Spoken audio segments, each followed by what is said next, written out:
Hello, Internet. Gino, that Pinguino Grieco here again with another episode of Deep Listens. And today we are going to be talking about Dead Cells, the game that is in early release. New game came out 2017. It'll eventually come out for realsies at some point. Who knows? So, our future listeners, when the game actually does come out, revisit this podcast again. Yes. And that voice that you hear, speaking out of sequence, is Peter Stab You in the Back Busby. I did like the rapier. This is a pretty good weapon. What's going on, everybody? Like Gino said, we are podcasting to you from the future. Ooh. It's a new technology we're trying out. But thanks again for tuning in now and later. And keep continuing to do so in the past and present future. Never or you stop. should just say, like, Yeah, never thanks stop. for tuning in now, and now, and now. Yeah, I guess it's always now, whenever you're listening. That other voice you heard is Billy Stab You in the Front Rothert. Yeah, I like stabbing people, especially with hammers. I hate the hammers in this game. We'll get into all the different The weapon hammer is types. so good in this game. What are you thinking? It's just so slow. Anyway, Whole thanks for tuning in, everybody. This was my game to pick this week. It was. I had a lot of fun with this game, and I look I forward to just- talking about it. Can I Yeah, what's nominate up? this game for most Billy Rothert game? It probably Yeah, won't oh, it's win. up there. It's up there. This'll if we had an awards category in the Game of the Year for most Billy game, this would be damn near the Isn't top. that the Grindfather Award? I mean, that's your award. I'm just saying, objectively, without your input, if I had to design a game that would appeal to you in a deep, like your Pathological way. brainstem, yeah, in a pathological, the type of way that a drug dealer might engineer a more addictive drug for one of his clients. This is what I would make. Was there a leaderboard? That's the only thing I'd have to ask. Not yet. Well, once there's No, a leaderboard. there's a we'll do it. leaderboard. Oh, yeah, there we're is. good. We're set. I don't know if it's an actual leaderboard, but it is what they call challenge mode, and that is a leaderboard. I didn't really interact with it because I actually don't like that very much in these games. You You guys can't- don't know me very well. Fuck you. That's not true. 'cause 2 you- years in, we're still learning new things about Billy. Well, the thing is, Pete, he's got two urges that are in opposition when you play Dead Cells. On the one hand, he wants to be the best and have the highest numbers. And on the other hand, he wants to collect all the things. And these two things are in tension with each other. If you're going to collect all the things, you can't be doing things the fastest and get the highest That's a score. good point. And it It's really turns sort out... of a Jekyll and a Hyde situation Billy has going on. Yeah, and whenever these two things come into competition, the urge to collect all the things will defeat the urge to have the highest score.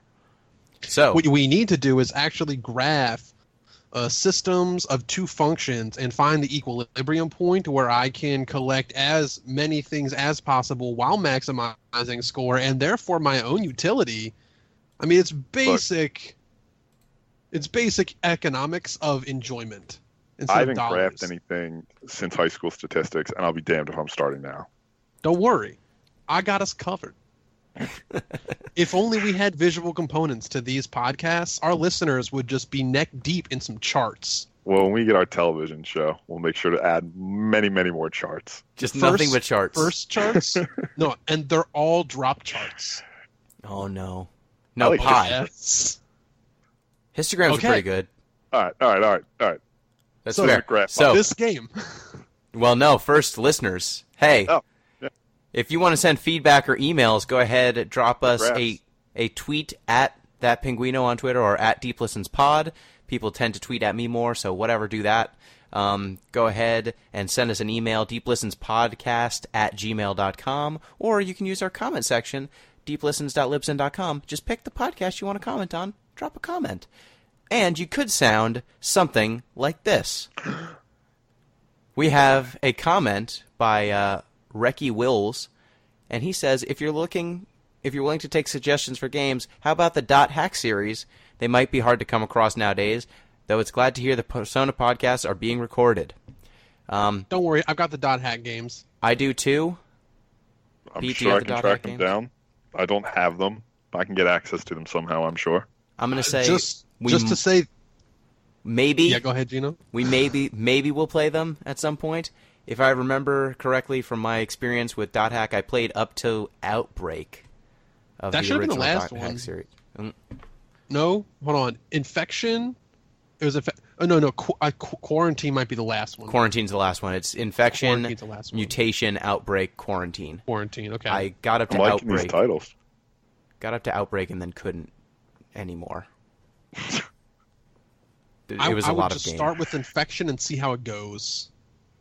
Potentially. Potentially. It's got some. If we need to enter into some other hellscape, I would say we gotta bring ZP. Oh yeah, totally. But that's a game with a long undertaking. The Dot Hack games are long, and they are JRPGs, and they have a fake MMO. It's a whole thing. So we will take that into advisement. We will try to get around to it at some point, but that is a game that would probably take our long-running JRPG slot that we seem to use every once in a while. When you say fake MMO, is it like there's nobody else? Like it's an MMO without the second M? It looks like an MMO, but it's not really an MMO because those people that you're interacting with are actually just kind of like randomly generated NPCs. Okay. So it's a massive single online. Well, It's not even online. Yeah.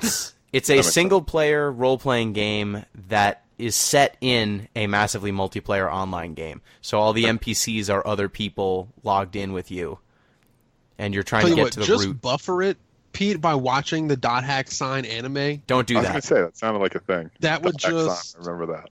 that you could just prepare yourself. It's actually a pretty solid anime. It's fine. Is it like But Sword Art Online? Because I don't It's think sort of online, but better. Ooh, okay. I'm in. I'm there. They hack people. With dot signs. Well, it's With a the whole key thing. of the Twilight. Oh, the key. All of right, Twilight. don't ruin it. I'm going to watch it. All right, so Dead Cells. Yes. We had an agenda for So today. thank you, Reki. Now let's talk about Dead Cells. So, Billy, what is Dead Cells? All right, so Dead Cells at its core can be described in a couple of short phrases. This could be called a Metroidvania game based on some of its characteristics. This could be called a roguelite game, not necessarily a roguelike, but a roguelite. So let's This define could our also be- terms here. So I'm Metroidvania. gonna one more term, and then we're going to define them. Okay. This could also be referred to as a Souls-light game. That's a less common and I guess less well-defined term. But let's go over the other ones first. We kind of know what a Metroidvania game is because we played a lot of them. Most of the games that I pick, for no particular reason, it's basically all coincidence. Yep. But a Metroidvania style game is what it sounds like. It borrows from elements of the early Metroid game series. It borrows from Castlevania in that there is a sort of a 2D action platforming side-scrolling, but specifically these are little cells of rooms that you can connect to up, down, left, or right. You will move across a map. That map will become explored and open to you. You can progress through levels. You can normally progress farther in levels or unlock different paths by unlocking specific abilities, either mobility upgrades or by new powers or combat upgrades. So that's like the general idea of a Metroidvania game. Kind of a dungeon crawlery, but it's in a 2D platforming, side-scrolling kind of presentation. A roguelite game needs to start by defining what a roguelike game is. We're differentiating between Like, which is not this game, and Lite, which is this game. So a roguelike is reminiscent of the actual video game Rogue, where when you play through that game, there are no saves. If you die, you restart the game. You get as far as you can possibly get in that game on your run, but your run will inevitably come to an end. And if you die, you have to restart with basically nothing saved from your entire game. Is that true for the game Rogue? I haven't actually That's played. for Rogue, yes. Yeah, that's for Rogue, that's you for keep actual nothing. Rogue. So this game is a Rogue light because it takes some of those norms, but it tweaks it a little bit. For example, when you die, you don't lose absolutely everything. You keep some stuff. We're going to talk about that later. This game can also be described as a Souls-light game. Now, I've looked into this definition a little bit, but I might need your guys' help if you have any other context. But when I think about a Souls-like game, and in this case it'd be a Souls-light game, much like it is a rogue-light game, there are these sorts of currencies that can be spent towards upgrades. There are emphasis on combat and weapons, but specifically how the weapons, like animations, are, much like a Dark Souls game is. But because the currencies you get in this game and the difficulty level of this game being reminiscent of a Dark Souls experience, but not quite, because there's no bonfires, there's no walk up. So I guess there is kind of, maybe the whole game is a walk up. The only thing that I would say for Dark Souls, now there's clearly a aesthetic that is similar, like the way that characters talk to you. There are like characters who, when you die, time progresses as they keep seeing you res and die and res and die. And you've got these bottles that basically heal you a certain number of times, very reminiscent to the Estus flasks from Dark Souls, and you upgrade them. So there's a bunch of mechanics. You get dead cells instead of souls that you spend on upgrades. So there's a lot of overlap between this and Dark Souls in terms of, wide sweeping mechanical stuff. But the main mechanic of Dark Souls is that when you die, you can go get your souls back if you fight your way back to where you were before, and a brutally hard difficulty. On top of its kind of overall setting, and it generally actually has story that revolves around death in some way. This game is just like, we played Dark Souls a couple times, we liked some of these mechanics, we took them. I think it's not as fleshed out. It's also worth noting how do I want to phrase this? The combat's primarily pattern based. Like each enemy has a certain movement pattern. You memorize that. You use that memorization to beat them. Exactly, and that's very similar to the Souls games. Yes. So, and like the Souls games, you fight the same enemies over and over and over and over again because you keep dying. Except expand it even more so because it's a roguelike. So you just keep dying, and then you fight the same levels over and over and over again. So, that is Dead Cells. It's currently in early access. And so what do you guys think of the mechanics? I think, the actual moment-to-moment gameplay, like the combat, the different weapons you get, there are 3 classes of weapons, I would say. There's melee. 4 if you count the shield. I would put shield by itself. Well, there's melee weapons, ranged weapons, shields, and then there's special weapons that kind of are unique things. Basically whips and spears. Oh, and the hammer. I would classify them differently. I would classify them as melee weapons, like melee physical damage, ranged physical damage, magical damage, and the skills, like the items like grenades and stuff. Well, I'm just defining them as 3 separate ones because you have unlocks that basically say get a random starter weapon, get a random starter bow, get a random starter shield, and those 3 different categories are what they allow you to start the game with if you spend enough souls. That makes sense. There's those 3, and then there's skills that are additional moves. Right. Okay. And then you have 1 slot for a pendant of some kind, and you'll find those as well throughout the game. I found, for me, the seeds were so damn important in this game. Like, what weapons you started out with, what weapons you got access to early on. If you got access to nothing but bad weapons, you were going to die, and there was not much you could do about it. Just as a general enjoyment sort of aspect, so one of the upgrades you can unlock is the ability to start with a random weapon you've unlocked. Random weapon, random range, random shield. And really it seems like the game's a sprint towards those upgrades. Once you get those upgrades, then it becomes a lot more enjoyable, a lot more interesting. But until that point, it's basically just, really trying to amass as many cells as you can until you get that upgrade. And then things become more fun. Yeah. In the early game, when you're just the starter weapons they give you are a starter blade, which is okay. It gets the job done. It's actually like it's a surprisingly not terrible weapon, all things considered. Yeah, I mean, it's worse. It's the worst blade, I think, but it gets the job done. You can take a starter bow, which is bad. It has a really long load. It doesn't deal that much damage, and arrows in this game get stuck in enemies until you kill them.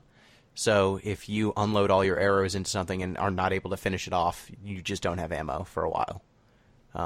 Or that entire weapon slot is just dead if you had to run away. Yep. Like you're basically holding a rock. Yep.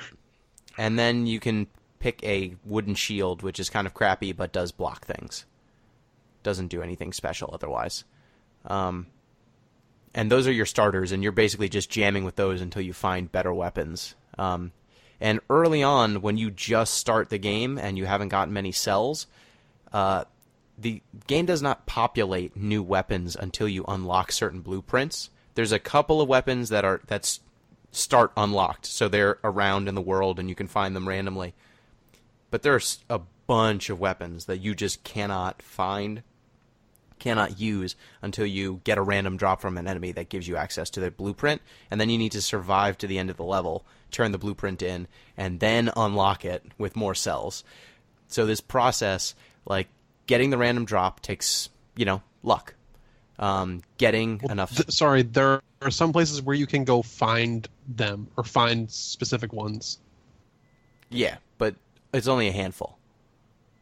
Yeah, but also in any of the levels that are like, we'll talk about it, but it's not 100% random. You can farm for the blueprints. Okay, you can, if you want to just grind blueprints. It's not grinding blueprints because every elite enemy drops a blueprint now.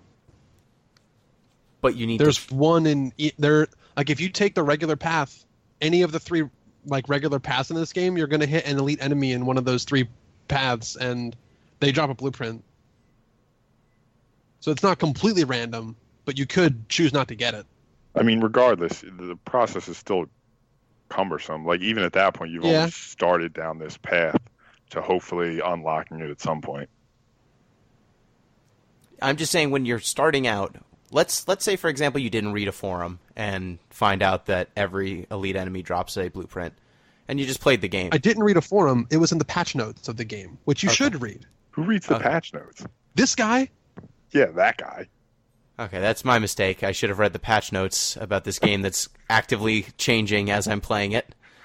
I think a patch came out while I was still, like, before you guys got the game. I had played it a bit, and it changed mid me playing it. So that's great. The Hello Darkness, my old friend patch. Yeah. Well, okay, every elite enemy drops one, but otherwise you get random drops from most enemies. Like, over time you will eventually get a random drop. But then once you get it, you then also need to get enough cells to unlock the weapon, which, for me, it's a really lame starting loop. Like, it takes a while before you're starting to see a variety of weapons, but once you get a variety of weapons, it's pretty good. Like, the gameplay gets pretty interesting when you're choosing, when there are choices.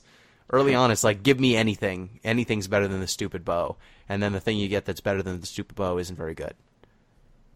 That's it. Like, I like, in the abstract, I like a lot of these mechanics. Like, I generally like roguelite games. I don't really like roguelike games. But the problem is, you need to have a certain breadth of starting options, otherwise it just gets tedious. And in this case, you don't really have that breadth. Until you play for several hours. Yeah, and then once you unlock those 3 upgrades, things get interesting, but you got to grind your way to them. Well, I'll be pushing back on some of those points because I think that there's some merit to the critique, but I think that there's a lot to talk about. Hang on. Let's just break it down. Let's just stay in mechanics, and then we'll talk about like level progression and weapons and stuff. Sure. So just a quick overview of what the mechanics are of this game. Gino mentioned it earlier, but you have essentially 2 weapons at your disposal, 2 like utility items, like a grenade or like a bear trap or some kind of like utility item that goes on cooldown, and a pendant. And with your 2 utility items, your 2 weapons, and then one other, I guess, offensive move, which is the, for lack of a better term, ground pound. That's basically all you have in your arsenal. And a dodge roll. And a roll. And a dodge roll. Sorry, very important. A dodge roll. Very important. First thing that I want to talk about and break apart a little bit is the ground pound. I do want to compare it really quickly to Valda's Story, Abyssal City, Game of the Year. Game of the Year, Valda's Story, Abyssal City. And that game's skill cancel. So to me, the Valda's Story skill cancel, where in that game all you did was tap down on the control stick while airborne, and you got like pathing through enemies.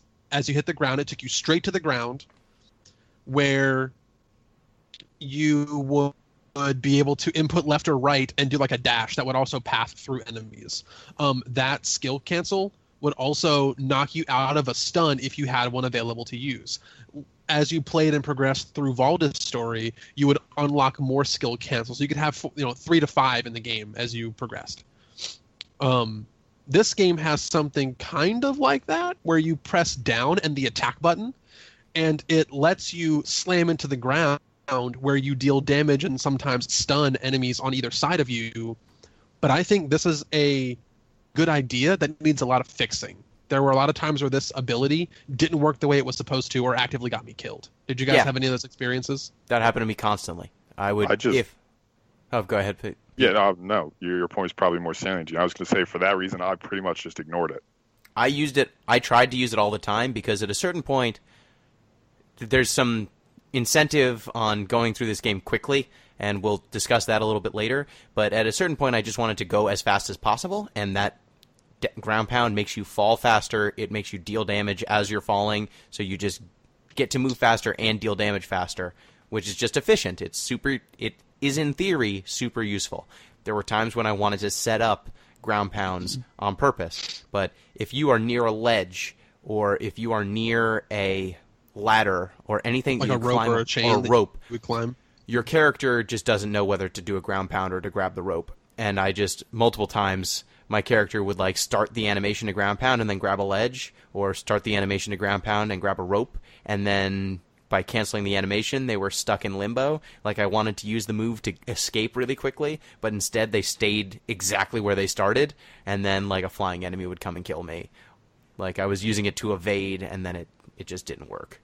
So I found it to be not necessarily buggy, but the programming of when to grab something, when to ground pound, and one other thing, like, you probably have experiences too, but if you were near a rope, and you pressed down to start the ground pound, because you have to be airborne while doing this. You can't just instantly drop from a ledge and ground pound. You have to drop through the ledge as one command, and then just really quickly in rapid succession, then do the ground pound move.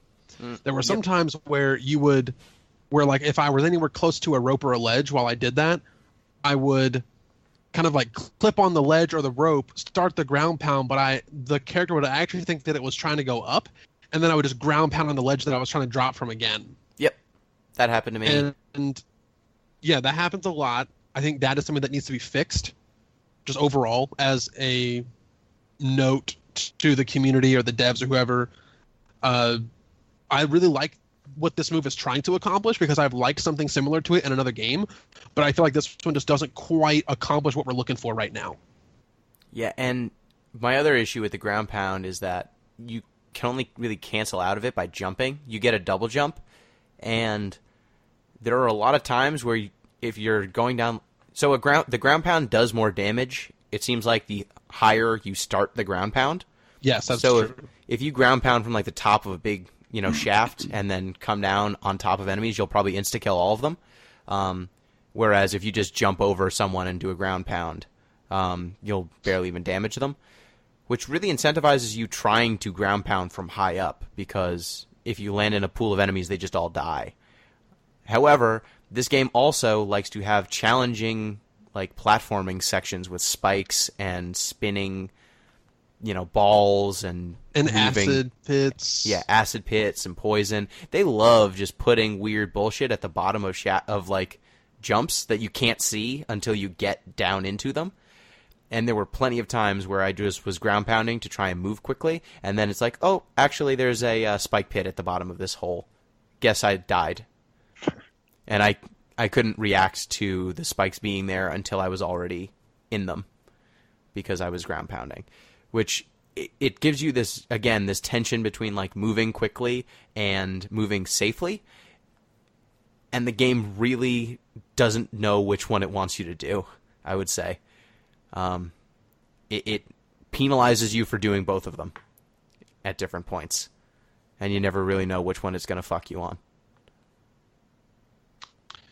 So other areas of mechanics are the weapons that you get in this game. We talked about basically your starting loadout. Before we're able to do what Pete talked about, which is unlock some ability to start with random weapons and items that you've already unlocked. You kind of just have to walk through the world and collect them as you go. And this game has a system in place where you can pick up different weapons and items. They're all of the same type, but they might have different modifiers to them. I enjoy that progression of item discovery. I like it when I see a hammer on the ground, but it could be a hammer that like poisons dudes or sets them on fire or makes them bleed. Like there's weird things that they can add to the items, and that makes them a little bit interesting and different. So, for example, earlier today I was playing, and I don't normally like using fire as my method of killing things. It's pretty good at like cheesing out some enemies, but it's usually not fast or safe enough.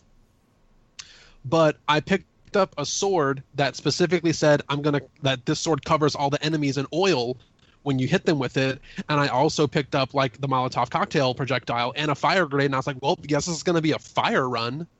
And that was a great experience. I had a lot of fun because there were things that just sort of got lucky and synergized to work all well together. That was cool. Yep. Just the weapons as they were vanilla wouldn't normally do that. And the opposite can happen as well, where you get a sword that makes things oily, and then you don't see a single weapon that does anything involving fire for the entire run, and you just have this sword that does nothing special. But here's where sort of my biggest complaint with the game comes in, right? Because even in the situation Billy's describing, where you have all these like excellent synergies, it's still really all about maximizing your DPS. Yep. Like there's some slight variations. You can do things a little bit differently, but it's all about, like I said, that DPS maximization. And I think you can see a shortcoming there when you compare this to a game like Mark of the Ninja, right? And this isn't a stealth game, I get that, but I'd like to see, like in Mark of the Ninja, the loadout you choose has a significant impact in the way you just approach a level, right? What you're trying to do, what your objectives are. I'd like to see, just a little bit more of that here, where the things you're doing make a larger impact than just, okay, how am I going to maximize DPS in this case? Yeah, because like Billy, you just described this situation where you got fire on everything. And the unique thing about fire is that it spreads. It basically, there are, I think, 4 levels of damage stacking when it comes to negative status effects. So you can have, 1 fire, 2 fire, 3 fire, 4 fire. If you have 4 fire on an enemy, they are taking more damage per second than if they had 1. Right. So if you just stack fire on someone, they will take pretty high DPS. But there's also poison and there's also bleeding. Each of those does basically the same thing as fire. They are just, X amount of damage per second. Poison is a cloud. Bleeding is generally from a weapon hitting an enemy that will cause them to bleed, and the more times you hit them, the more they bleed. But ultimately, you could have any of these status effects, and they're all interchangeable when it comes to the actual end result. You just want to stack as many of whatever you've got on an enemy as possible, because then you just kill them without having to deal damage to them, without having to put yourself in harm's way. And I feel like I got more than just 4 stacks of fire. That might be dependent on what level your fire weapon is, but I haven't. And it might have been because of the oil. I don't know I that have for no certain. idea. might have been because of the oil. Yeah, I don't know. But I feel like I remember seeing a shit ton of fire stacks on things, and it might be that two different sources of fire stack independently. Maybe There's only because if I had fire grenade and like the Molotov cocktail thing, it might have done two different stacks of fire. But yeah, I remember getting really, really high up in DPS. One thing that I would like to see in this game that doesn't exist is, well, actually, let me finish this thought first. When you start the game and you have essentially nothing, all level 1 stuff, and you want to try to get as far in the game as possible, at some point you're going to have to get rid of those weapons you start with and get something new, because what you have when you start just will not scale into the late game. So this forces you to be creative and be adaptive, but it can actually kind of betray something the game I think wants people to do, which is find the cool ways to combine weapons and learn them and learn how to be proficient with them. So if you get something in, for example, the Promenade of the Condemned, like a great weapon combo for that level, 2 levels later on the Fog Fjord, you might have to abandon that, and what you get next might be a complete disaster. But what you have currently just will not scale into the late game. So what I wish this game had, and this might be a little bit too much to ask for right now, or too much of a suggestion, but I wish there was a way, some NPC, for example, that you could take a weapon that you have and just give it some random upgrade, so that you don't have to throw away your arsenal that you have, and you can not, I mean, there's a slippery slope here, because we don't want us as players to be able to like pigeonhole ourselves into one playstyle forever. But if there was a way that you could get a cool loadout and find some way to commit to it for that run without having to be forced to abandon it, that would be really cool. So the way that you can do that is by getting the generic upgrades. So there's a generic health upgrade, a generic skill upgrade, and a generic weapon upgrade. They're just like floating in vats, and when you find them, your character just gets a permanent buff to the character, not to the weapons. So when you get those upgrades, if you stack enough weapon upgrades, you can eventually deal enough DPS even with the starting weapons and the early weapons to still be pretty formidable without the bonuses. However, it's not just that there are these nice passives that get added to upper level weapons, and the higher the level, the more passives they get. There's also a straight damage boost. Like, this weapon does plus 55% damage, and starting weapons have plus no percent. So it's not just that there's like these nice passive things, you know, this dagger becomes a dagger of freezing, effectively. But there's also just a raw damage increase that you can't really get away from. Because what I just said, like, you can kind of mitigate it by getting enough of those character upgrades. Well, those character upgrades would be better if you had a better weapon. They would stack even more. And so I found, just like you described, Billy, there were times when I had runs where I had a very unique combination of weapons, but just like a generic weapon in a later level was just so much better because of its just base damage that I just couldn't justify. As cool as it was to like stack, 4 poison, and I was sending poison everywhere, but there was just a sword that had no passives but was just better, and I couldn't stick with my weapon. And that happened a ton. Like, it's kind of a shame because there's a bunch of weapons that really depend on synergies, and then this game doesn't allow you to maintain those synergies. It's because it's such a crapshoot. Like, for example, there's a weapon. So we talked a little bit about weapons. There's also these skills that you can use, and those skills, you've got 2 skill slots. Each of them skills are things like grenades, turrets. And then there's a bear trap, which is one that I enjoyed. It immobilizes an enemy, makes them more vulnerable, and will apply flammable oil to them. Well, if you don't have fire, the flammable oil is useless. If you don't deal a ton of damage, up close and personal, the bear trap might not be that useful. But like the ideal setup for a bear trap is you bear trap them, and then you have a weapon that is out of their reach. Like if you have a spear or something. But if you don't get a spear, you don't get to do that combo. You just kind of have this weapon that doesn't work as well as you'd hope. Or like, there's a kind of like floor grinder thing. Like the meat grinder.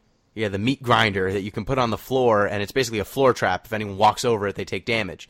But enemies just kind of walk around as they want. So if they're, in a pretty wide area, the chances of them walking on your your meat grinder are like very small. But if you have the meat grinder and a magnetic grenade, and the magnetic grenade I think is probably the most overpowered weapon I saw. Probably. By like a pretty wide margin. It's a grenade that attracts everything to where it is, and it works through walls, and it works through platforms, and it's even draws in like weapons. Like enemy projectiles will sometimes get drawn into it. It's really powerful. And so if you just throw a meat grinder on the floor and then throw a magnetic grenade, it will draw everyone onto the meat grinder, and then they will all die. The magnetic grenade is like the key that unlocks the door to every broken physics engine you could possibly have in this game. Yeah, and it's the only thing that you can do as a player that goes through walls. That's really weird. Like actually, there's a couple. Can you phase? You might be able to phase through. No, I don't think you can phase through walls, but you definitely can't damage things from safety like you can with the magnetic grenade. Like, the magnetic grenade was how I cleared a whole lot of places early on, because I got the magnetic grenade very early, and almost every flying enemy in the game, at least in the early part of the game, will just die immediately if you throw a magnetic grenade anywhere near them. And so I would just be like safely 2 or 3 floors up and just throw a magnetic grenade down, and then just hear explosions. So I made the point that I wanted there to be some kind of upgradability. There is with these raw stat buffs, but again, those are subject to RNG. And they're subject to RNG. Yes, they are generic, but they're also subject to RNG because you might go through runs where you only find health upgrades. Yep. That is somewhat mitigated because they have actually 4 different kinds of upgrades, one for each of the stats, and one lets you choose. So that's really nice. So you can not get completely screwed by the upgrades that you find. But I just wish there was some way to... I mean, it could be really expensive, like prohibitively expensive at the start of the game to see this NPC. Maybe they could be restrictive to only after certain levels. Like, for example, there's a level that you have to pass through on every run called the Black Bridge. Maybe there could be maybe after that level, there's like the blacksmith who's on the Black Bridge, and he can upgrade one of your weapons for you for a cost or cells or something. I mean, that would be really cool because that would say, hey, I got this far using this loadout. Let me see how far I can take this. Oh, if only I could have one little upgrade, I could scale better into the second half of this game now. Because the Black Bridge is kind of like a halfway mark in the run of the game. You have to pass through it, and then after that, it's pretty linear. I think there's no more level choices after the Black Bridge. But if there was some way that your weapons could scale just by upgrading them, I would really, really be happy with that. Otherwise, you were limited to the luck of the draw with treasure chests or enemy drops or merchants. And on top of it, you also run into times where you just don't get a merchant with a weapon, or you don't get a room with useful stuff. Sometimes the merchant will just have chef 4. Merchant. They'll have 4 amulets, or you'll get the chef merchant, and you can just buy health restoratives. Chicken. And that's it. And so sometimes, you're just screwed. You don't see another weapon. Like, that's the mental calculus I had to make almost every time I was making a run was, will I see a better weapon than this at any point? If I don't think I'll see a better weapon than whatever these buffs are, I buy it immediately, because I don't trust that the game will give me something better. Let's talk about the in-game currency a little bit, because here's a great segue into it, since we're talking about the merchant. There are 2 forms of in-game currency. One in-game currency are these cells, these dead cells, or whatever they're called. They're basically souls from Dark Souls with the following catch. The only person that cares about cells is this, like, alchemist or whatever that you see in between all your levels. This seedy-looking motherfucker who just... takes the dead cells and feeds them into your upgrades, your personal upgrades. I wish I knew what he was doing. Other than that, you don't want to know what he's doing. Well, I don't know. I haven't... Is it a sexual? I haven't, actually beat the game. I've been really, really close, but I haven't actually beat it yet. I feel like we would learn something. I think it's a Scrooge McDuck situation. He's putting all these dead cells, and then he's swimming in the vat. It's the only way he knows how to feel. Got it. So you have the dead cells, which are your upgrades. And then you also have just straight up gold, like money.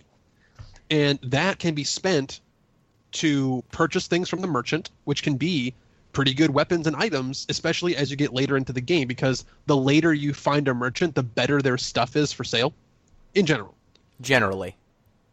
Yeah, but also there are these golden doors that you can open with money, and usually there's something good behind them. Also, that depends on how deep you are into the level. You don't know what's behind them until you get the door open. So you can say, oh, like that's the hammer, but I don't know what its pluses are. I don't know what its special stats are. Or that's the greatsword, but I don't know if it's going to synergize with my loadout or not. I'll just drop the cash and open this door. Well, these two currencies are working in tandem, but they're not at odds. I feel like this is actually sort of a plus for the game, because there's two things you're tracking. You have no problem spending all of your cells because you actually have to. You cannot progress the game if you don't spend all of your cells when you get the opportunity to spend all your cells. So that makes you not want to hoard or really save up like you might do in a Dark Souls game. And if you die, you lose all of your dead cells. But gold, on the other hand, gold is used for different things, and they're usually not quite as significant as a permanent upgrade. But also, you can get some of your gold back when you die, kind of like Dark Souls. That's one of the upgrades you can get and spend your dead cells on, is that when you die, you can start back with 25% of the gold that you have, or 40% of the gold that you had, or 65% of the gold that you had when you died. And at some point, you can keep a lot of one of these currencies in the game, and it can actually massively enhance your start to the game. If you have like 10 or 12,000 gold when you start the game, you're feeling really good because you can just open some of these gold doors for free, or you can just get the item that is an extra life, which is huge, or you can get a couple of good weapons from the merchant at the start, and then you feel really good. Yeah, but the thing is, no matter how much gold you start with, the early weapons are what they are, and they will eventually have to be tossed aside. So even when I was starting with large swaths of gold, maybe I might open all the doors and buy whatever I want in the first level, with full knowledge that by the time I reach the third level, half of this stuff is garbage, and I can't use it anymore. Or I would abandon it at first opportunity. So when I would do that, I would never really pay money for like a standard weapon. I would pay money for the Frost Blast, which I think was the best thing you could equip in the game. I would pay money for like a good grenade, like a fire, ice, or regular grenade. And I would pay money for like a decent amulet if I found one, even if it was just like a 10% damage reduction amulet. So that's one of the lower ones. I would drop money for that. But starting the game with like 10,000 gold means that when you get 3 levels deep and now you've got 25,000 gold, you can buy some really good shit. And that stuff is going to be good enough to scale into the late game. Yeah. That's why I like being able to save gold. Because if you try to grind in this game, you're going to have a bad time unless you're me. But if you can go through a really good run, have a bunch of money, die, you start your next run with like 15 grand already. And then when you do that run, you had twice what you had when you died. And then you can start actually buying some really good stuff. Yeah. I like that the mechanic is there. I just did not find that the keeping the gold mechanic affected my runs as much as just raw luck. Like, no matter... Yeah, if I bought the good weapon, that's great. If it dropped off an enemy, that's great. But ultimately what matters is getting your hands on the good shit. And it may or may not be there. I think Yeah, go ahead, Pete. No, is that a life lesson, Pete? Yeah, I mean, that's generally what matters in life. It's just getting your hands on the good shit. I don't care how I have to do it. What I actually did by the end of the game, like when I was starting to figure out how I needed to play, was anytime I got a blueprint, I would get enough cells to get it like 1 away from unlocking. And then on a subsequent run or later in my current run, I would unlock the weapon, because every time you unlock a weapon for the first time, Alchemist Dude will give you one version of it, and it will be scaled like level appropriate. So if you just wait until you're deep into a run, it guarantees you access to a weapon that's ostensibly pretty good because it was locked and like, ooh, it's a rare blueprint. So I would just make sure that I would get a good weapon right before like the stuff started mattering. Now I want to transition. Sometimes it worked out. I want to open up another area of the mechanic, which is calculated risk. So, like, remember how I mentioned those gold doors? You can pay gold for them, or you could smash them. Oh, you can? And if you did, you got cursed. You didn't know you could break the gold doors? I didn't break them. No, I always paid. You missed a huge part of the game, actually. Did you open the treasure chest that had the mouth? Yeah, I've opened cursed treasure chests and gotten cursed that way. Breaking gold doors does the same thing. So you can just smash those money doors and get cursed the same way you open a cursed treasure chest. And the reason this is important is if you come across something good behind a gold door that you would normally pay money to open, you can choose to not pay that money, save it, break the door, and get cursed. If you break the door, your curse states that one touch and you're dead until you kill 10 enemies. Though that stacks. So there was a time where I broke 2 doors and I had to kill 20 enemies to break all my curses. If you break a gold door that is in front of the heart, I don't remember the exact name of the heart, but its acronym is YOLO. So it's just going to be referred to as YOLO heart. That requires you to kill 40 enemies just off the bat. You get cursed like times 4 for that. So there were lots of runs where I came across a gold door that had just one of the pick any you want stat items. I'm like, shit, I'm breaking that because I'm going to get +1 strength. And in this level, I'm going to just one-shot everything I come across with my current loadout. Definitely doing it. Or there's times where I say, I'm going to break this door because I really need this particular weapon and I don't have the money. If I can pull this off, my run gets a lot easier. Nice calculated risk. In addition, and I think, Gino, you probably might want to talk about this too, there are these other doors that are time-sensitive doors. You probably have some things to say about them, so I'll let you jump in here. But yeah, there were times where I did my run, like my very first jump into the game, and I said, well, I got shitty weapons. I can't actually fight anything. I'm going to go for some time doors. Yeah, so the time doors are maybe my least... No, they're not my least favorite thing in this game, but they're up there. There are doors that lock after you get to after a certain amount of time playing in your current run, and once they're locked, and you're stuck. You never know when they're going to be there, and you never know where they're going to be. So sometimes, I would be on my run, and I'd be looking for the time door, and didn't find it, and then, like, a couple seconds later, stumbled across the time door, locked, and it would say, oh, if you had been here 30 seconds ago, it would be open. Too bad. Oh, thanks, game. This randomly generated door that I don't know where it is, and I'm actively looking for it. I was actively trying to do the time door thing. I couldn't find it in time, and what an ass I am for not going faster in this game that doesn't have any real repeatable, speed-runnable thing because it's randomly generated. Did you ever get into one? No. All right. I will tell you that behind the time doors... I don't know. Actually, maybe I have. I don't know. Because I don't know what they look like when they're unlocked. Yeah. I wasn't as impressed getting through the time doors because there wasn't actually that great of stuff behind them. Behind the time doors, there's always a bunch of money pickups, like a bunch of just strewn money items along the ground, so you get a bunch of money. Well, that's not great. Typically like a blueprint of some kind, and then you'll get 2 stat increases. I think one of them's always a strength, and the other one's one of the other 2. That's pretty good. I can't confirm that 100%. And there's also I don't know that it offsets. Has a bunch of cells in it. You usually get like 10 or 15 cells. So if you get to a time door, you get money, you get a stat upgrade or 2, you get maybe a blueprint and some cells. What you don't get is better weapons. You don't get. I've never gotten just a straight up better weapon from one of these time doors. And usually, when you make it to one of these time doors, what you're doing is sacrificing your build up into the game. So if you're going to go fast, you're not going to pick up good items. So you're going to speed through part of the game. The game's going to get harder, and now you've gotten to this time door, and it's like, great. What do you have to show for it? Just money, some cells, a couple of stat boosts, but really nothing that can let you finish the game any further. Hey, you know how you could get all those things? By exploring.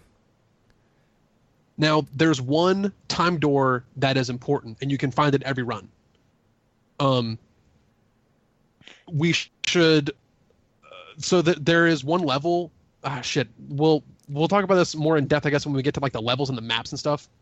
Yeah, but I guess the time door, the only thing I would say about the time door, one last thing, is that when I was saying earlier, things like the drop, not like the ground pound not working every time, stuff like, some wonky physics happening occasionally, and some of the like platforming challenges, it is the presence of the time door that I think exacerbates the problems with the mobility, like the little mobility bugs and hiccups, because without getting into that door, I assumed that something really good was behind there, and the game basically mocks you for not getting behind the door. And then when it incentivizes you to try to play faster and faster and faster, which makes the game more and more frustrating because of the little bugs. So it's an annoying feedback loop. And you know how you could also solve this problem by just not having some, like, too bad, but this game might be one of the most overtly... It's not even antagonistic. It's just kind of petty and shitty. Well, when you die, it normally says like body desecrated or like death by curse. And then a dude says, "Oh, you're back again, huh?" And then so here's something that is not mechanics related, but I wanted to talk about at some point about this game. This game, very much, I can tell that the devs played Dark Souls. I can tell that they played it, and they liked a very specific thing about Dark Souls.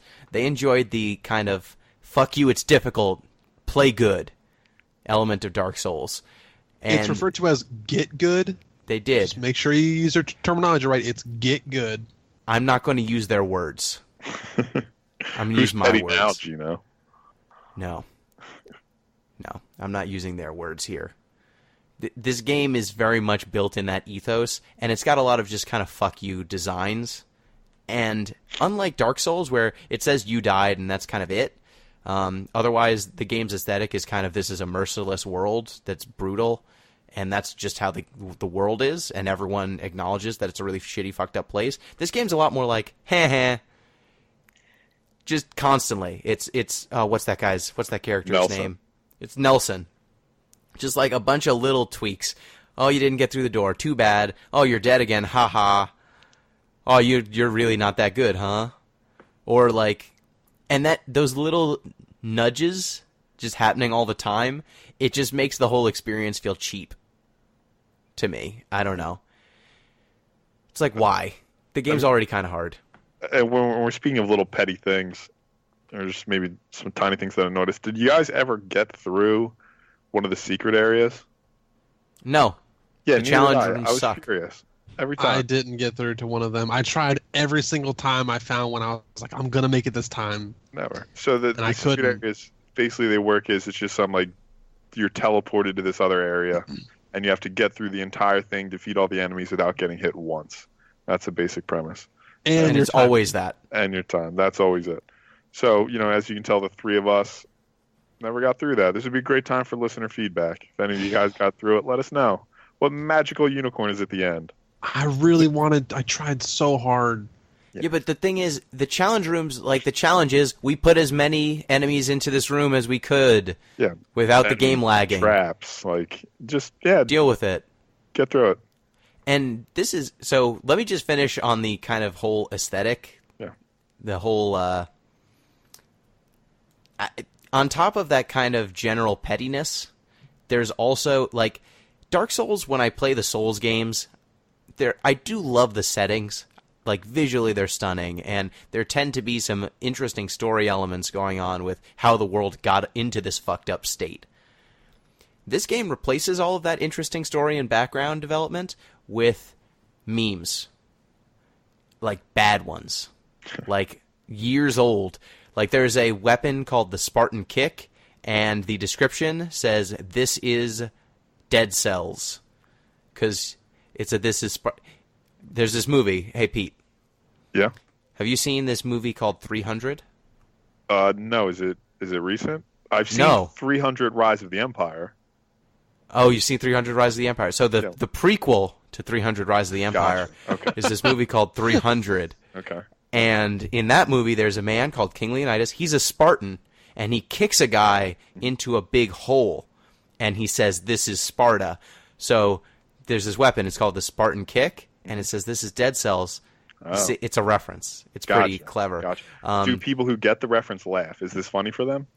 I got the reference, and I didn't. So okay, so I'm missing nothing. Understood. Sample size of 1? 100%. 100% of people hate it. Yes.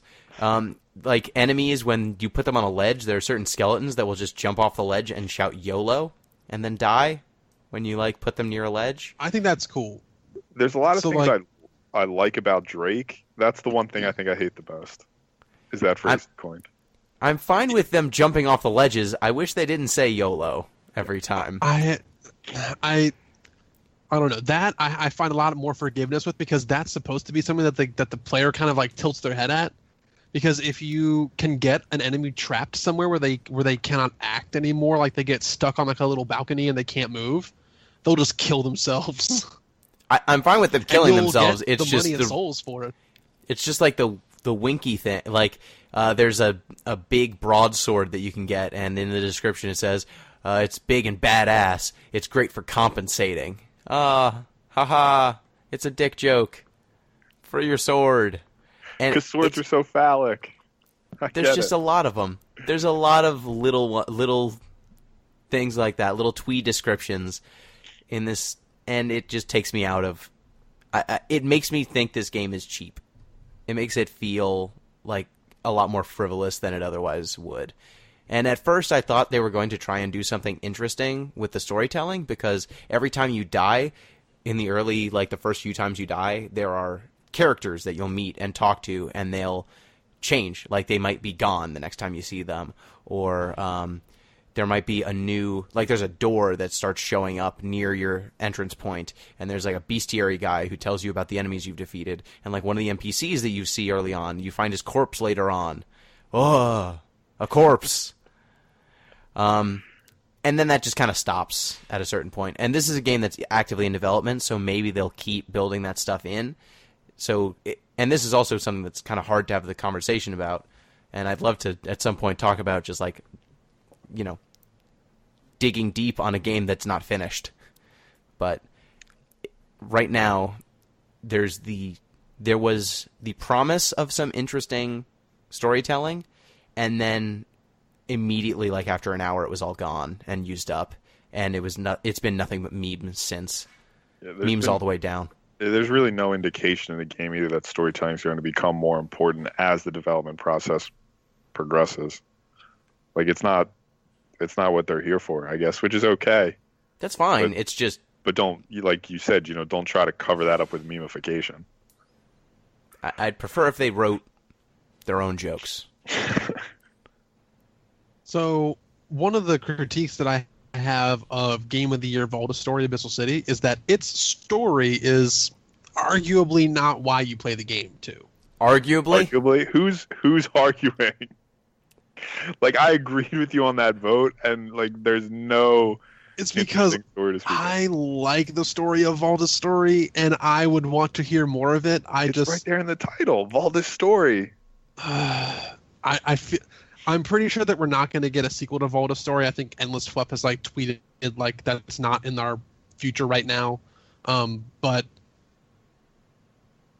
that was a great game. Volta's story was a great game. It really didn't have a robust story component to it. It had some, like there was effort put in, but it was sort of Dark Souls like, where it was only really the lore of the world and not really anything that you were doing was mattered in the story until the very last scene of the whole game. And here in Dead Cells, I haven't seen the last scene of the game. There could be something that happens when you get to the very, very end. Did you guys actually beat the very last room and get like final boss completed? I don't know. I fought a boss that looked like a Medusa thingy or like a one-eyed monster, and Yeah, it's the last one. I died immediately because I didn't know what was going on, and this game doesn't give you invincibility frames. Did you get the ability that lets you teleport with the sarcophagus? No. Okay, so that was the boss that would give you that. Oh, no. I got the... So sarcophagus is you touch a thing and then you teleport to another room, right? Yeah. Yeah, I got that. Okay, cool. Okay, because you were able to go to the ossuary level, right? Yeah, I can go there, yeah. Yeah, okay. By the way, that's where you get a time door every time for free.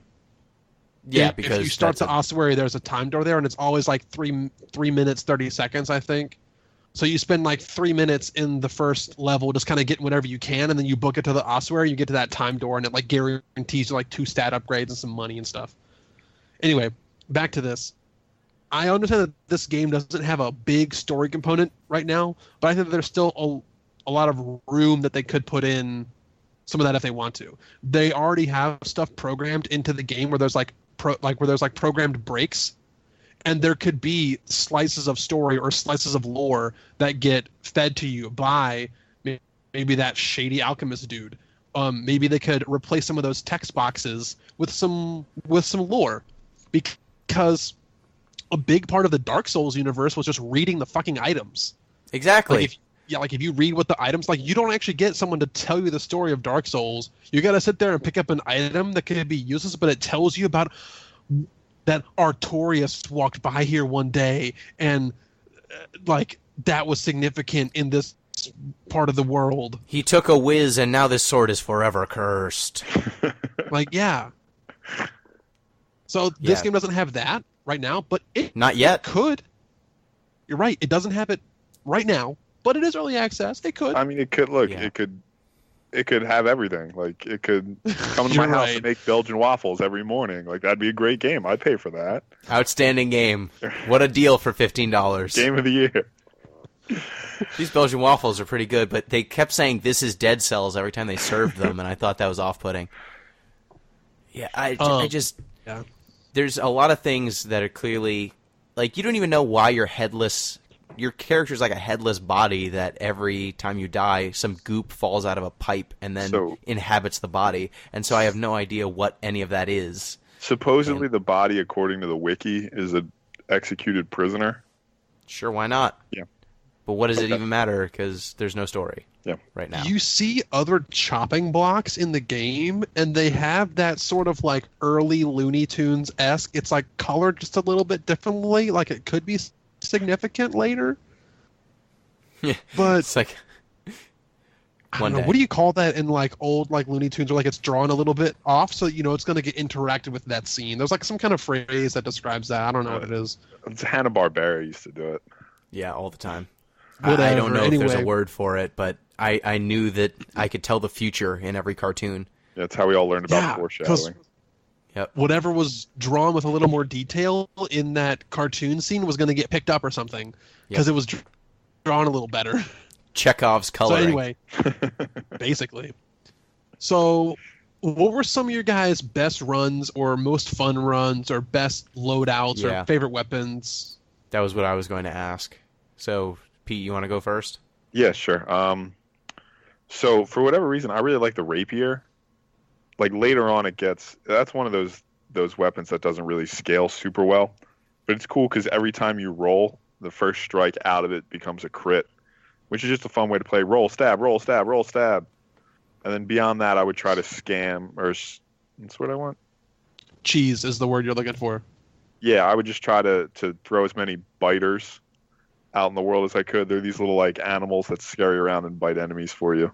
So rapiers and biters. Pretty much what I did.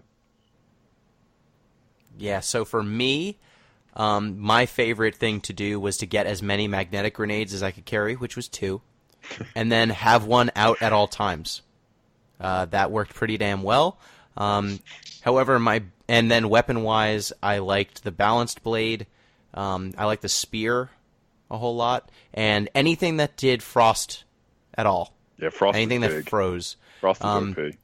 My best run, I got a balanced blade in like the second or third level that had ×4 damage, but I take ×2 damage. But ×4 is a lot more than ×2. It's true. And it's almost we didn't twice mention, as much more. Yeah, we didn't mention, but basically, like Bloodborne, when you take damage in this game, if you deal out damage before a couple seconds, your red health goes away. Yeah, your red health comes back, and so you can kind of gain back a bunch of life. And like I would take ×2 damage, but if I touched an enemy, I basically refilled all that red health immediately. So what would happen was I got a couple of weapon upgrades, and then I was one-shotting everything or two-shotting everything for pretty much the whole game until I got to the final boss. And then my passives were like a magnetic grenade that I think made biters when things died, and then an ice grenade that made things freeze for 4 times as long, slow for 4 times as long. So even if the ice didn't kill them, they'd be slowed for so long that I'd kill them before they got to move again. And so it worked super well until I ran out into the boss, and then it like touched me once and I died. Which I found a lot of times when I would die, it was like I encounter a new thing that I haven't seen before. I don't know what its moves are, and then I just get stun locked and die. Just blows up your spot. Yep. So I think my best loadout was the Frost Blast plus anything. And I'll expand a little bit. My actual best loadout that I ever was able to use was Frost Blast, which is a melee. Well, it's not really melee. It's like one of your standard weapons, but it deals no damage. It's kind of a sacrifice. You sacrifice having one of the weapons available to you to get like this stun, this sort of like conditional stun, because not every enemy works on it as well, and like it can do some other cool stuff like freeze water that your opponents are. That's pretty neat. But it doesn't do any damage by itself, so you have to have something to kind of follow up with it.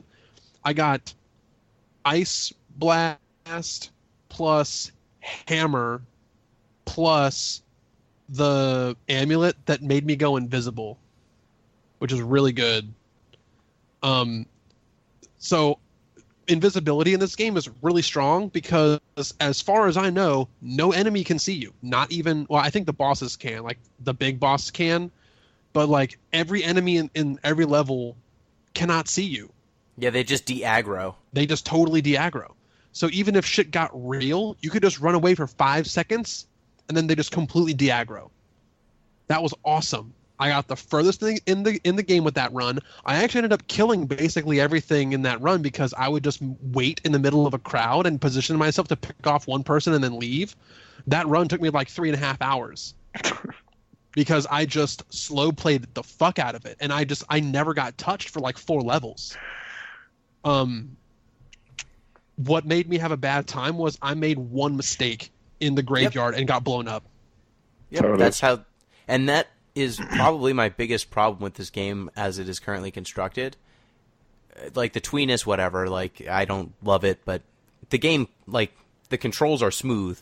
The gameplay, I think, is very solid. Like there are a bunch of very interesting weapons with meaningful differences, and as long as they keep adding those, this game, I think, is quite well made.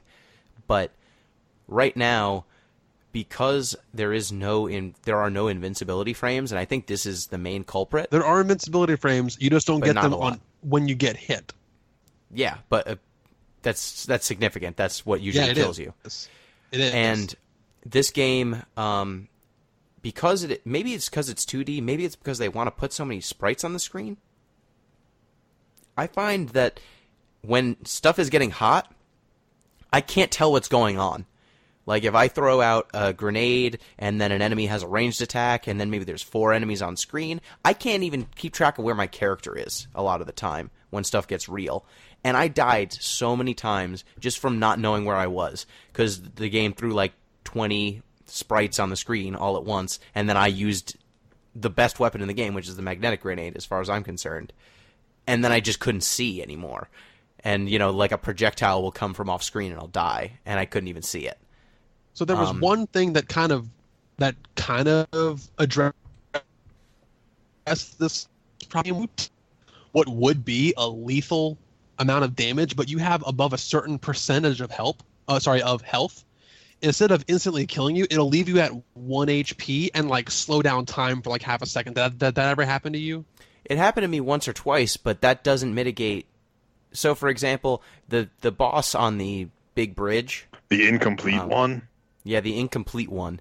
There were a bunch of times when I was fighting that thing where I just lost track of my character, or he's not hard. Like, he'll punch you, and that'll deal a pretty significant amount of damage.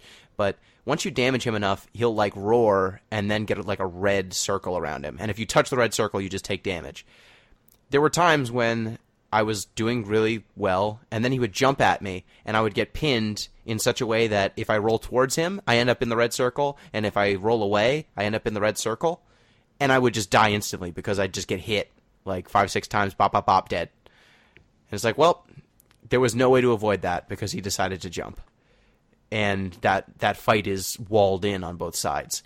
So if he just decided to do one move, I was screwed. But if I got, like, bear traps, luckily, he couldn't do anything because he walks into bear traps and is trapped just like any other enemy.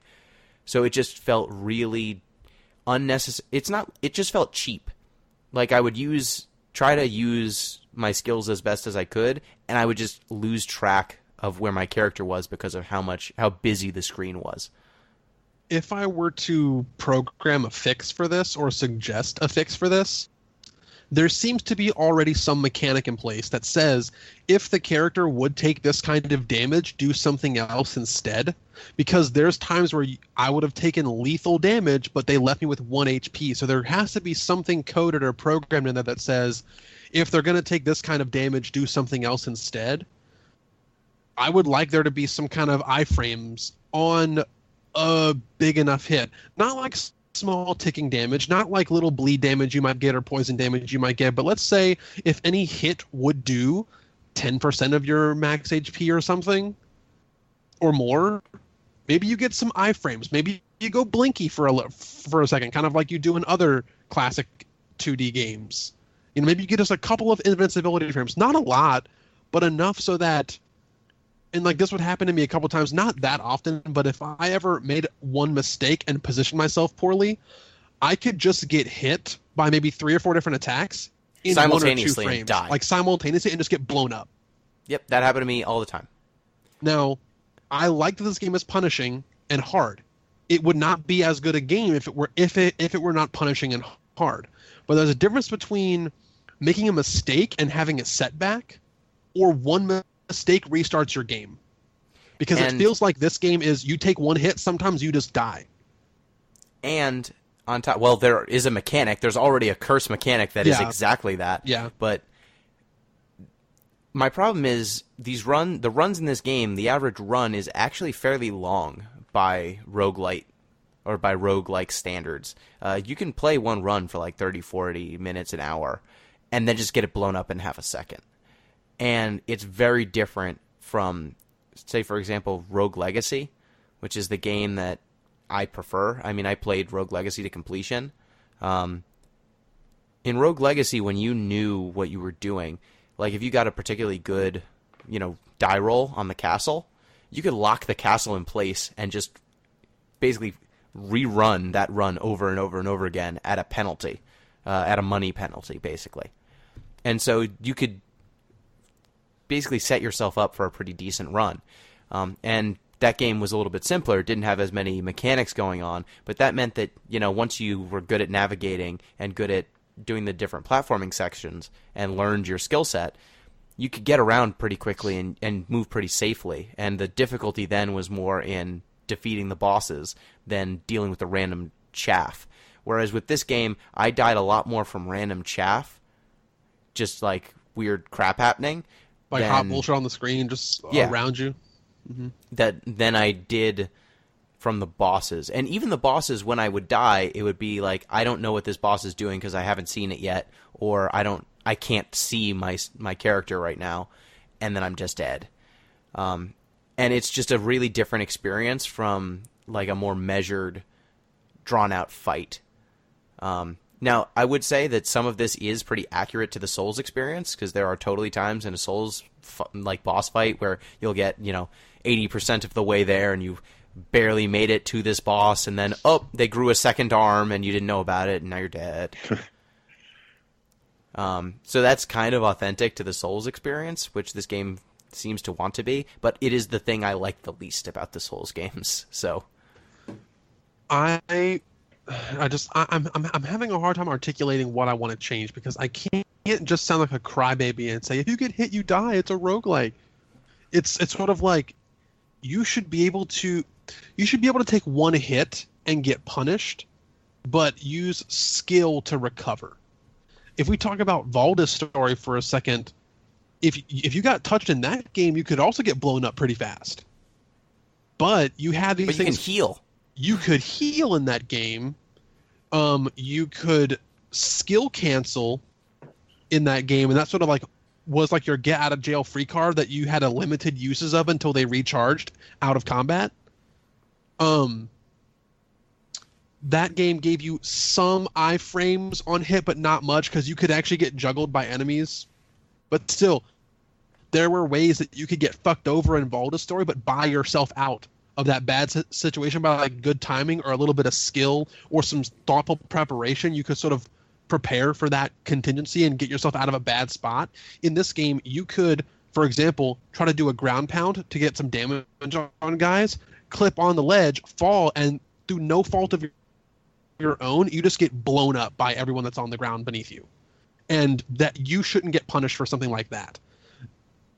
If I were to make a change, I would add some invincibility frames on a hit above a certain percentage of your health. Or another critique that I have is, of the 3 possible upgrades, there's the upgrade that gives you more health, there's the upgrade that gives you more raw power, there's the upgrade that upgrades your utility items, your skill slots. The upgrade that upgrades your skill slots does 2 things. It increases the damage or duration or whatever of those utility items, and it reduces their cooldowns by a certain degree. That's great. I love it. The strength upgrade does something probably the most boring in the game, which is just makes things get hit harder, but that ends up being really, really good. Making things die faster is important. Yeah, that's probably fine. I don't think I need to change that. But I would actually change the health upgrade to include a percentage of damage mitigation. Like, there needs to not only be more health, but like a little bit of armor. You need to actually raise your defense. Because having like your health scaled up to like +5 or +6, and you have basically a full screen's bar worth of health, it doesn't matter because you still get blown up by enemies. It doesn't really scale your defense at all. And I feel like if this game just changed it a little bit, like every +1 you get to your health also gives you like 5% damage resistance. It could be something small, because you're usually not going to get +5 health. And if you do, you either got really lucky/unlucky by getting only those and nothing else, or you chose to spend your pick one of any stat on that, and then you should be able to get something good in response for it. It seems like whenever I got the choose any skill you want upgrade, I just always went strength, and every other one was just like the wrong option, unless I had a really good skill loadout and then I wanted to get like 1 point in skill. I think but I never used. I think you need a certain amount of health, otherwise you'll just die from a single hit. Yeah, like I never used the +1 to any stat for health. I never used that for health. I always made sure I got at least 2 health upgrades, and then from there I let whatever luck happened. Yeah, I basically, I would go out of my way to try to find a health upgrade to get my health to 2, and then I just I didn't bother with it after that. Yeah, this game's got a lot of stuff going on. and it's all in flux, so it makes it hard to talk about. So I think you said something really important to me, Gino, and you should say it better than me, but I'll get you started. We were texting earlier, and you said, I think you said, like, I can only talk about the game that I'm actually playing right now. Yeah. And that makes a lot of sense. We could talk about how this game could end up being, and I try to defend it a lot by things that it could have, but we can only really talk about what we have in our hands. Yeah, and right now it's clearly a work in progress. I think they've got a very good foundation. Luckily, the base game seems to be pretty fun. Some of their level designs, some of their enemy designs, I think are good. Some of them I think are particularly inspired. Some of them I think are just bad. They're bad designs, and I don't enjoy what they do. Like, there's one enemy that's like a walking, it's like a walking tank, like a vat, and then it will shoot out like 3 little eggs, and then out of the eggs will hatch a bunch of little flying knife monsters that will hunt you down, and it just keeps spawning them until you kill it. The other enemy like that is like the goo tank, but it runs out at some point. It runs out. This thing did doesn't. not seem to run out, and it walks around and just spews out these flying knife bat things. And at a certain point, it caused my game to lag because there were so many, and I couldn't kill them fast enough. And then I couldn't see where I was on the screen because there were too many. And I was roll dodging away, and eventually I just ran out of places to hide and died. That wasn't really fun. I guess the answer was to kill this thing before it did its move even once, which seemed to be the correct answer for killing almost every enemy in this game, was to hit it with ice and then kill it before it could attack. But that's a really, that's not a great, super engaging, gameplay experience. And some of them you could beat by just dodging and, juking and doing that sort of stuff. But to have enemies that only seem beatable when you freeze them or cheese them in some way just seems like poor design. So there were some enemies that I think were great, and some that I think were also poorly designed for other reasons. Like one of the enemies that I liked the most were like the pirate captain who had like a bazooka. Yeah, that's who I was going to call out. That one's awesome. He was really good. You should talk about him a little bit because you probably have more to say. Yeah, I mean he's a pirate captain. He shoots a little cannonball. He's got a cannon that he shoots, and that's pretty great. And then when you get up close to him, he does some karate moves on you, and that's pretty fun. He goes like bob bob bob bob bob with like he slaps you over the head with his cannon repeatedly, and it does a fuck ton of damage. You usually die if you don't deal with him properly, but I'm okay dying to pirate captain because he's gonna do it at least in kind of a cool way. Yeah, and you know what's going on. Like there's also some like skeleton knights in the graveyard that and they're like they do some taller. Yeah, they're taller and they do some cool like sword moves, but they're very fast. Yeah, they kind of like teleport. Yeah, those are, like you said, those are inspired. The most terrifying enemy in the whole game for me were the green bats that blew up. Yeah, they're all one-shot bats. It's miserable. If you touch them once, they die. If they touch you once, 80% of your health is gone, and there's usually no enemies around to slap on and get your health back. Yep, those suck. There's those bats.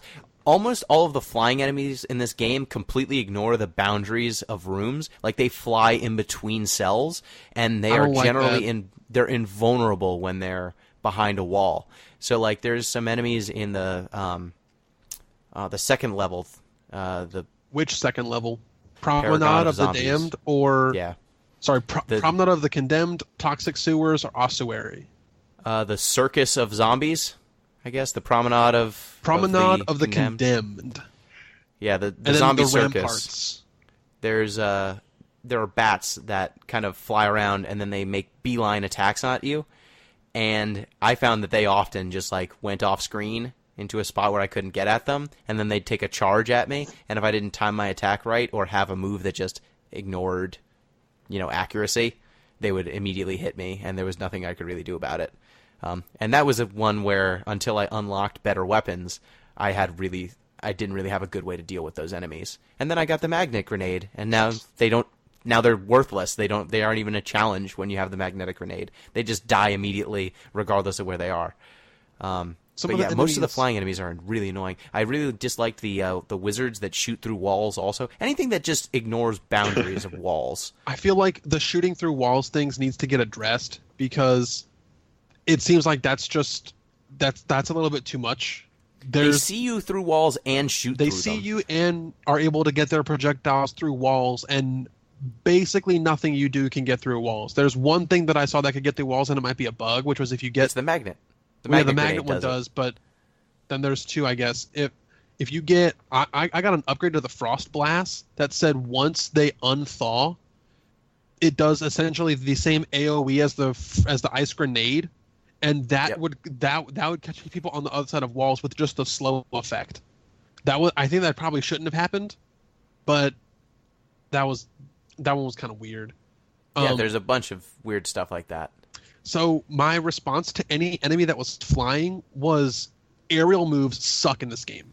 There were a bunch of times where I thought I was bugged out because I would start attacking and my character walked off a ledge and he'd just stay hovering where he was and would just keep attacking. So as long as certain weapons, it seems like, as long as you're hitting the attack button and you're in midair, your character will just kind of stand in midair for as long as you're attacking. That's specifically part of the game. I think that they gave you some kind of tutorial or guide for it at some point.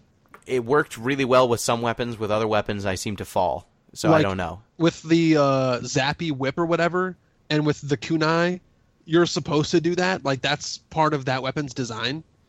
But with any of the weapons that I would deem good or viable for any of the runs that I liked, some of my favorite weapons were the hammer, because that one let you stun enemies on the first hit. The big sword, the twin daggers were really good. I think it's important to mention that most of the weapons that we're calling out as being very good are the ones that don't allow your enemies to fight back at all. Like the Ice Blast, the Stun Hammer, the Magnetic Grenade.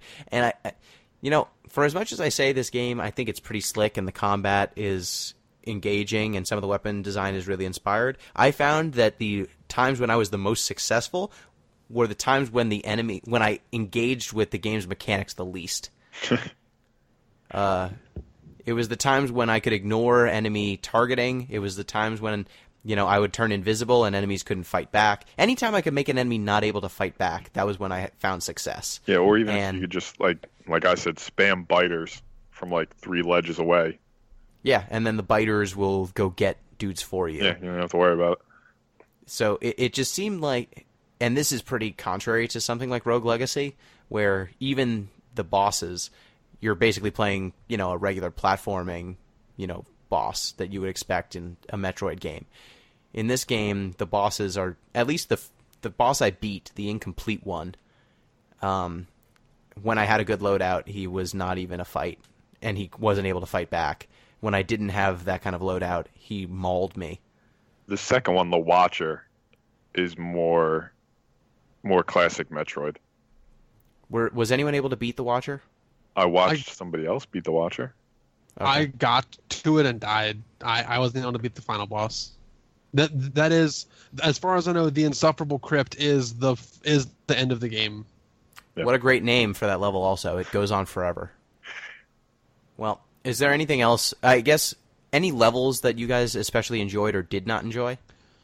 I didn't like the poison levels because poison levels suck in every game. Yeah, the sewers kind of sucked. I thought the Fog Fjord was a little bit weird because, well, let's just name all the levels. When you start in the very first level, it's called the Prisoner Cells. That's the very start of... I'd rather not name all of them. I'm not going to go through all of them. I'm just going to say that there's 3 paths. You start in Prisoner Cells, you have 3 options. Go to the toxic sewer path, go to this military castle backdrop route, Ramparts. and then go through this sort of hell demon world part. Those are your 3 options. You unlock them by beating the mini bosses in the Promenade of the Condemned and the Toxic Sewers to get a mobility, a Metroid style mobility upgrade that lets you go to one of the other levels. But then eventually you come to the first true boss of the game, and it's always at the Black Bridge. So no matter which first 3 levels you do in whatever combination, you're always going to bottleneck back there. And then there's no more level choices. It just goes in a straight line to the end of the game at that point. So the choice of levels is really only for the first half of the game. I'm not hating it because it gives you some consistency. It actually lets you kind of plan for things. You can run through the first three levels of the game and say, hey, I better pick up something that I can deal with the incomplete one with because I'm going to have to go through that checkpoint. So that's kind of good, but the level progression here, I think some of the things that make the level progression is okay because when you get something at the start of the game, like your weapons that you get randomly, that can sometimes decide where I'm going to go and what path I'm going to take because I'll get something that will do better in the toxic sewers than it will in the ossuary or the promenade of the condemned. So it's cool that they gave me some choices because not every run is the exact same path. Yeah, I just found that the difference in terms of enemies could just be mitigated by experience to such a degree that as soon as I unlocked all of the mobility items, I just always took the promenade because I knew what the enemies were, I knew how to deal with them. And the sort of rewards you got from going to the different spots wasn't actually that...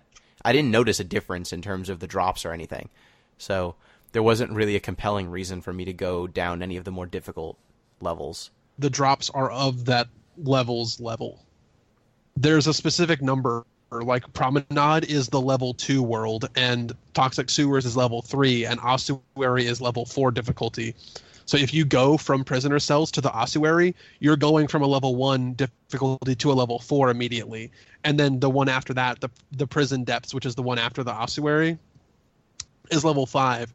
And like I mentioned earlier in the podcast, if I had a bunch of money saved up from a previous run and I started the game with like 10, 15,000 gold, not like I was grinding to save it, but if it just so happened that I had a pile of money at the start, I would choose the ossuary because after you finish the ossuary level, you get a merchant that you can generally buy really good weapons from. So it can sort of ramp you into the later part of the game a little bit faster.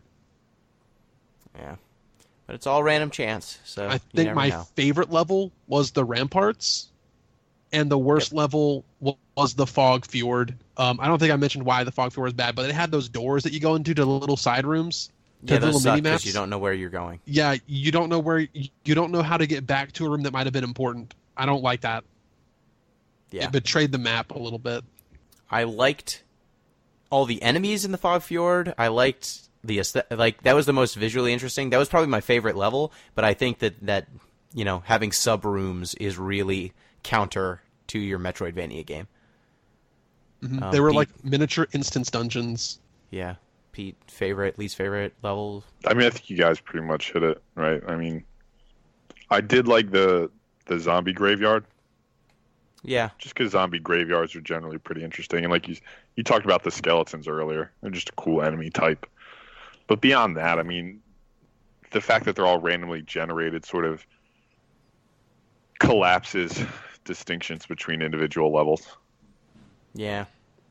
Yeah, there are a couple, like, visual differences. There's a couple of mechanical differences. But once you play a specific level type enough times, you know what the tricks are. Like, at a certain point, I think I saw every single platforming section in the Promenade of the Condemned. And so I was like, oh, this is the one where you've got, like, spikes, and then a platform over the spikes, and then, like, another little platform. 3 spinny balls. Yeah, 3 spinny balls, and I just need to jump here or jump here, jump here. Oh, here's a drop, and, oh, it looks like it's okay, but there's spikes at the bottom. I better land on this little thing. There's only so many combinations. I did start to see a pattern at some point. At a certain level, it is what it is. Yeah, and that's fine. It's random generation. It's just, and they're actively making the game as we're playing it. Yeah. Which this is the downside of the upside and the downside of playing games that are actively in development. Yeah. So, thank you. If you want to get in touch with the show, go ahead, tweet us at thatpinguino or at deeplistenspod. You can send us an email, deeplistenspodcast@gmail.com, or you can hit up our comment sections, deeplistens.libsyn.com. So, it's my turn to pick again. All right, what do you got for us, Gino? I was going to give you guys a choice, but I've decided against it because one of the choices was more RPG-y, and I think we've got enough of that in our lives right now. Between Persona 5 and me with my Final Fantasy Darkness. So I think let's delve into a genre we have not delved into in a while. Dating sim? Oh, now you're putting that in my head. No. No, that Persona 5's got that in it. Yeah, that's a good point. Don't tempt me, though. I'll pick Hatoful Boyfriend, and we will date some pigeons. I mentioned it in the podcast that Pete and I did without you. Like, you wait, Gino's gonna make us play Hatoful Boyfriend. We'll hit it at some point. Yeah, at some point we'll have to get there. Or I could have picked. There's another new game called Dream Daddy, a dad dating simulator. But I'm not going to pick either of those. One day I'll pick both, but not yet. I'm going to pick PlayerUnknown's Battlegrounds. Oh my god. PUBG. PUBG. It's an excellent acronym. Billy, you're familiar with it seems. Yeah, I know about it. Have you played it? Yeah, a little bit. I mean, it's good. I just don't know what a podcast is going to be like on it. So I have some stipulations. Okay. It is currently probably the most talked about and publicized game that's happening right now. It's hot right now. I don't think there's anything we could say, like in terms of analyzing the mechanics, that would be different. I don't know if there's an interesting way to describe that game's mechanics anymore. Everyone is doing it. So what I want to do is I want to make some stories. I want our next podcast, our PUBG podcast, to be as rich with stories and experiences as possible. So much anecdotal gems. Yes, I want it to be like we're sitting down by the fireside and we're just telling stories. Like we're recounting our own war stories. Yes. Okay. That's what I want. Right. So I want you to play PUBG, but play for the stories. Don't play. I don't care that the crossbow is not as good as the AK-47. I don't care. No one cares. I want you to drive a car. I want you to drive a car up a mountain. I want you to drive a boat until that boat runs out of gas. I want you to try and talk your way out of violence. I'm going to name everybody that I come into contact with something that's not their gamer tag. Yes. That's the kind of thing I want. I'm going to name you Fabulous Tucker because I knew someone great named Fabulous Tucker, and now you're going to also be Fabulous Tucker. That's the name I give you, and that's the name you're going to die with. Yes, so please play PUBG. We will be back. PlayerUnknown's This just feels like another Battlegrounds. Gino throwaway podcast selection. Like, this What is does going to that go mean? right up there with other shit games, Silent Hill 4, The Room, Charles Barkley Shut Up and Jam Guy Den, Sonic Chronicles, Cold the Dark Brotherhood. I pick weird ones. Someone Has to. No, I like it. This is a change of pace. Keeps the podcast fresh. I look gotta forward to change the Pete's pace. picks the most. We've been in this relationship for 2 years now, and we need to keep things fresh. Yes, and we are over 100 episodes into this podcast. Celebration. Yes. It's been this long. So- Gino still brings us to the fucked up agon once a month. I pick regular games sometimes. It's just look, if you look through When's the last time our you picked a regular game? I The picked closest you get is Magic Pendulum, The Quest for Color. No, the Stanley Parable. I picked the Stanley Parable. That game is anything but normal. Fine. Magic Pendulum, The Quest for Color. Everyone loves that game. Life is Strange. I picked Life is Strange. Alright, that's a real ass motherfucking game. Which one was that? I picked I'll give you the that. one we talked about for 3 episodes about the teen girl. That was to in go back in high Right, time. school. gotcha, okay. For whatever reason, I just can't remember the titles of these things. Yeah, I picked Tony Hawk. Tony Hawk Pro Skater 3, great game. That was that was a year ago, Gino. No, that wasn't. That was earlier this year. I picked Pokemon Snap. That game was good. That's Yep. like most normal game. You have picked a real game. I'll give it to you, but you go 2 months at a time not picking real games. Yo, And I if love you want for to it. talk, if Don't you want to stop. start analyzing people's picks, let's see how many Metroidvania games Billy's picked. How many? I think 2. No. I've picked more a than couple 2. of them too. Some of those are on. You have. Because Pete picked Mark of the Ninja. Because we had Ori. The Ori. Wasn't I? Didn't I pick Ori? Yeah. Yeah, I picked. Okay, you picked Ori. We had Dust. I picked Dust. I picked Valda's Story. I picked this game. Mark of the Ninja. That was Pete. That was Pete. Did I pick Mark of the Ninja? Pete? No, I think Mark of the Billy Ninja. picked Mark. But Billy suggested it. Okay, that's why. That's why I thought Billy picked Mark of the Ninja. Point is, I'm keeping my trickster role.